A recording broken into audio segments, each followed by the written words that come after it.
วันนี้มาทดสอบบทสูตรบทเทศสามเณรน้อย3 องค์ดนแล้วบ่ได้สอนให้กับเจ้าว่าที่สอนไปยังจื้ออยู่หรือลืมไปแล้วก็มาเริ่มฟัง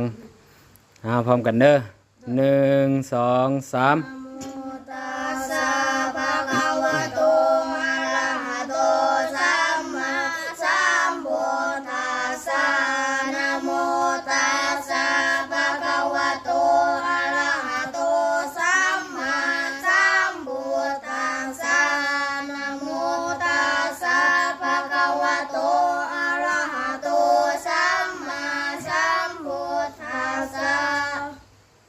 พุทธังสารนังคัจฉามิ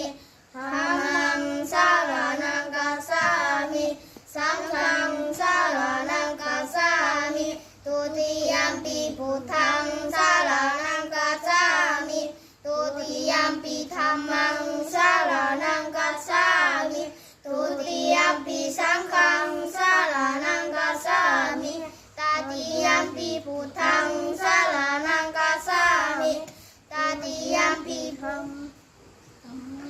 มังสารนังคัจฉามิ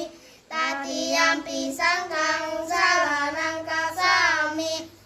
สัพพิติโยวิวัชชันตุสัพพะโลกวินาศสันตุมาเตภวัตวันตรายโยสุขิติกานุโกภาวะอภิวาทนาสิริสานิจังวุตาปัญจานิโนจัตตารโลธัมมาวัฏันติอายุวันโนสุขังพลังโอเค